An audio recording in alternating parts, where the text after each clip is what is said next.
Gears of War 4 is basically, it's Gears of War the next generation. It's 25 years after Gears of War 3, and it's the start of a new saga with new heroes, with JD Phoenix, Kate and Dell's two friends, and they're trying to survive a night in the Saren Wilds to discover the source of a new threat.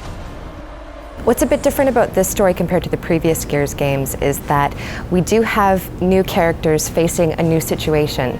So in the previous trilogy, we had our characters who had been fighting for years, and so it wasn't a brand new situation to them. So the challenge here is having these new characters who are facing this type of horror for the very first time. I mean, there's a theme in all this, which for us was about making sure we kept something that was sort of core to Gears and made it really feel like a Gears game, but also injected a healthy dose of new.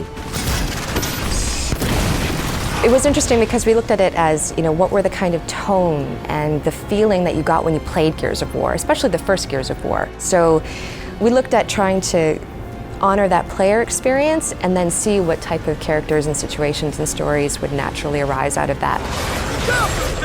The challenge of doing sort of like our story especially was we knew we wanted the player to discover the new creatures along with the characters. But that meant that at the beginning of our story, you have to have conflict. We have to explain sort of like what the conflict is in the world, and you have to have an enemy as well. You look at Gears 1, you come out of prison and you're fighting the monster right away. And so it was like full daylight monster on you and immediately. And we really wanted this to be a bit more of a reveal, and we wanted some mystery and we wanted some discovery, and so we didn't want to hit you with the monster in the first 10 seconds. We wanted you to wonder what's going on and have to go explore that and figure it out. But of course it's a Gears of War game, so you want to be pulling the trigger pretty early too. And so we were like, well, how can we do that? How can we get you pulling the trigger really early, but still have the monsters be something that's pulled out over time? Definitely didn't lose them. Condor incoming! So we took that as an opportunity to develop a second army for our game, a totally different army than the Swarm. Robots are really important to us because one of the things we really wanted to do with the robots was to give you an enemy that you wouldn't feel bad about.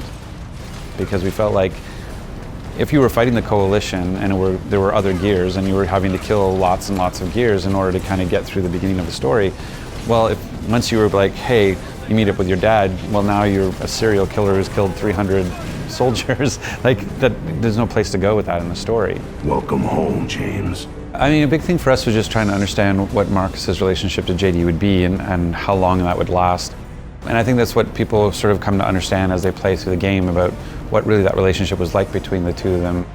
I think for JD, his struggle is that he does come from a family of heroes. Before this new threat in the game even happened, we've talked about how he has wanted to make a difference in the world. He is somebody who believes that he's here, he wants to have a purpose, he wants to make a difference. When we look at JD, I think what you see is a typical 20-year-old kid. Like a lot of people, when you grow up, you want to kind of find your own way. And I think what's happening with JD is that I think he's been doing that same thing. He's been trying to get out from under the shadow of the Locust War hero and trying to be something different. I mean, they're two different styles. Like I said, Marcus is very much a sort of a pessimistic person. He's seen the system at work and he's not a big fan. And then you've got JD, who's more of an idealist because he hasn't been through it. He's never seen a Locust. He's never really truly been to war. It's just that this situation that he's suddenly thrown into is forcing him to become that hero. With Marcus, you saw him being a hero because he's just doing what has to be done. And I think that's the same way that JD is approaching this new threat. But what ends up happening is that sort of as JD tries to avoid becoming his father, that as he runs further away and tries to not deal with it, what's actually happening is that it's becoming more and more a reality for him to the point where he's living through this, having to fight monsters on Saro, with a Lancer. So he truly is becoming his father.